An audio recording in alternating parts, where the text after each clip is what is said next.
Judge's Tower. Good luck. Good luck. Have fun. Thank you.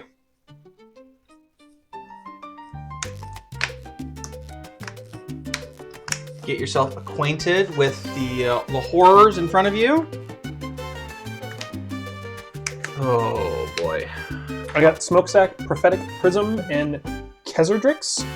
Lovely. I have a Blind Obedience, a Factor Fiction, and a Unified Will. One of you goes first. I do indeed. 8. 3. Looks like it's a me. Mario. Alright, casting a Blind Obedience. And with Blind Obedience on the stack, I'm going to cast Unified Will, which says counter target spell if you control more creatures than that spell's controller. I do not control more creatures than myself, so that will go away. And then this will resolve. So I have a Blind Obedience in play. I would then like to cast Factor Fiction. Before Factor Fiction resolves, I would like to extort this spell. So I will pay 1 white to extort Factor Fiction. Unless you have any responses, you're going to lose 1 life, and I will gain 1 life. No responses. Fantastic. This is my extra life. So I'm going to extort. You will lose 1 life. I will gain 1 life. Correct. Okay. Please increment your die. Excellent. All right. So Factor Fiction says I reveal the top 5 cards of my library. An opponent separates those into 2 piles, and I put one of those piles into my hand and the other pile into my graveyard. So 1, 2, 3, 4, 5.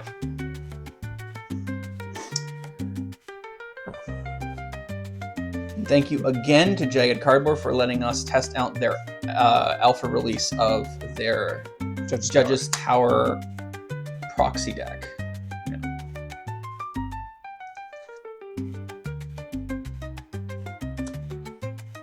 Okay, so Johnny's Mantra, Sabsunin Luxa Embodied, and Vengevine, or Bounty of Luxa, Dead-Eyed Navigator.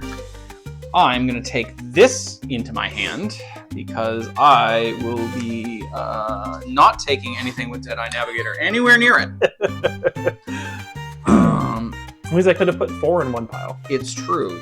I have extorted already this turn, so I do not need to do it again because I only need to do things once. This Sabsuna is a 5-mana 6/6 with reach, trample, and indestructible. It can't attack or block unless it has an even number of counters on it. And at the beginning of my first main phase, I put counters on it. Okay, so I'm going to cast this 6/6 Sabsuna. I'm going to let it resolve. I'm then going to cast this Vengevine, which is 2 green for a 4/3.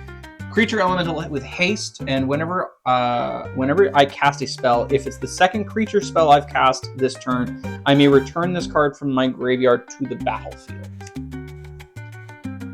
And then I will play the Johnny's Mantra, and at the beginning of my upkeep, I may gain 1 life. May. I'm going to do the combat thing. And because this creature has haste, I shall attack you for 4. I will take 4. Okay. I would like to move to my end step. In cleanup, I guess, we go back to 20. In cleanup. Yes. Yeah. All right. 20. Go ahead. Untap. Upkeep. Draw. Oh, lovely. Indeed. I'm going to play a Smokestack. At the beginning of my upkeep, I can put a soot counter on this artifact. At the beginning of each player's upkeep, that player sacrifices a permanent of their choice for each soot counter on this artifact. Okay. I will... You're going to lose. Why? Blind Obedience says, artifacts and creatures your opponents control enter the battlefield tapped. Okay. Game 1. I don't even read your cards, to be honest. That is a mistake. Yes, I will go first. I have an Akroma's Memorial, which gives all of my creatures flying, first strike, vigilance, trample, haste, and protection from black and red. Mesmeric Orb, which says whenever a permanent becomes untapped, that permanent's controller mills a card. and an Ether Geoid Miner, which is a 3/1 dwarf scout that says when he attacks, I get 2 energy, and I may pay 2 energy to exile this creature, then return to the battlefield under its owner's control.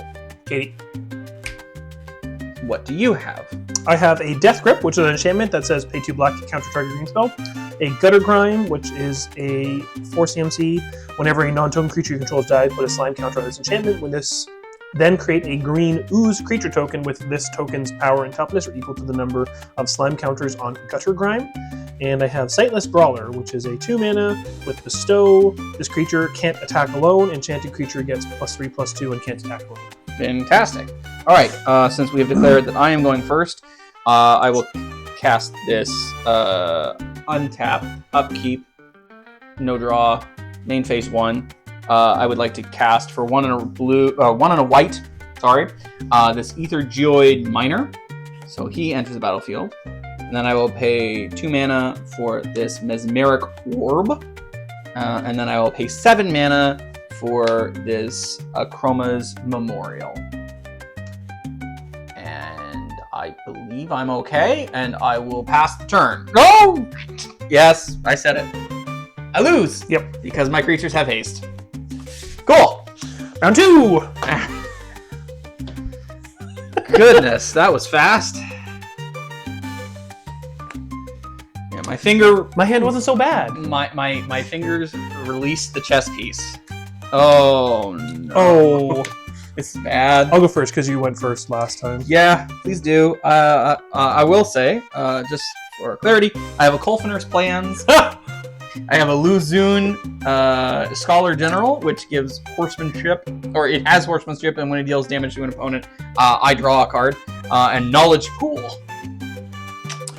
Yeah, that's great. What you got? I have a Think Twice. Unfortunate. I have a Norin the Wary. Yes. And a Wild Guess. Fantastic. Do you want me to read it out, what they all do? I am familiar with what those cards do. Untap, upkeep. In my upkeep, I will cast Think Twice, which has draw a card with flashback. I will draw a card. Okay. The card that has been drawn is Worst Fears. You control target player during player's next turn, then exile it. Wow, I really don't like that for me. I think I'm then going to go to my main phase. I'm going to cast Wild Guess. As an additional cost to cast this spell, sorry, Wild Guess for 2 red. As an additional cost to cast this card, discard a card. I'm going to discard Worst Fears. Excellent. While that is on the stack, yes, because you discard this as part of the cast of this, yep. I will flashback Think Twice for its flashback cost. So that is in exile, which I will put over here in the exile pile. And I will draw a card. And I will reveal a Spark Spitter, which is a 1/3 elemental shapeshifter that discards cards and creates elementals. I will then draw an Ajani Fells the Godsire and a Aggravated Assault. Oh boy. Okay. I'm going to cast an Ajani Fells the Godsire. It comes in at 1. There is no target for its level 1 saga. Okay, what is level 2 and level 3 for? Level 2 is create a 2/1 White Cat Warrior creature token, then put a Vigilance counter on a creature you control. And level 3 is target creature you control gains double strike until end of turn. I will then cast an Aggravated Assault, which has untap all creatures you control. After this main phase, there is an additional combat phase, followed by an additional main phase. Activate only as a sorcery. After it resolves, I will pay 5 mana, 3 colorless, 2 red, to untap all creatures I control. After this main phase, there's an additional combat phase, followed by an additional main phase. So I believe that still follows the same pattern, so there's still going to be 1 combat and 1 main phase. For my benefit, just continue by, for the rest of this turn, telling me your steps and phases. Sure. Still my main phase. First main. I'm going to cast Norin the Wary. When a player casts a spell, or for 1 red, when a player casts a spell or a creature attacks, exile Norin, return it to the battlefield under its owner's control at the beginning of the next end step. I am then going to go to combat. Yes. I do not have haste. I will then go to my second main. Okay. And then I will be After this main phase, there's additional combat, followed by an additional. So I think I do it anyway. So then I'm going to go to my second combat phase, and then I have nothing to attack, and then my third main phase, and then I will go to my end step and pass the turn. Fantastic. I will untap. I will upkeep. I will draw a card. It was an Angelic Chorus, which says whenever a creature I control enters, I gain life equal to its toughness. And I think I'm going to be a wuss, and I will cast, to start this whole thing off, Kulfiner's Plans, which says when this enchantment enters, I exile the top 7 cards of my library face down. In this case, it'll be face up. I may look at those cards exiled with this enchantment, and I may play lands and cast spells from among those cards. I skip my draw phase for the rest of the game, or as long as this enchantment is around, and I cannot cast more than 1 spell each turn. This is my first spell. I'm going to exile this. 1, 2, 3, 4, 5, 6, 7. I do not have any lands, so I cannot play any of these spells. In these, I have a Smite, which destroys target blocked creature, a Time Sifter, which is at the beginning of each upkeep. Each player exiles the top card of their library. The player who exiles the card with the highest mana value takes next turn after this one. Masako the Humorless, which is a flash 2/1 human advisor. And tapped creatures I control can still block.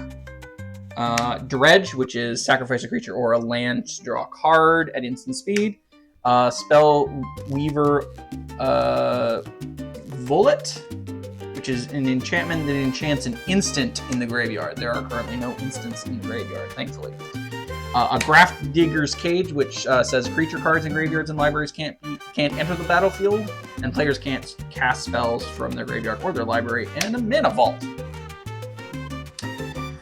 Can't cast more than 1 spell each turn, you say. Okay. I have cast my 1 spell this turn. I'm going to move these down to just be a part of this lineup of spells that are in my hand. I will move these over here to designate that these are in my hand and this is in my exile zone.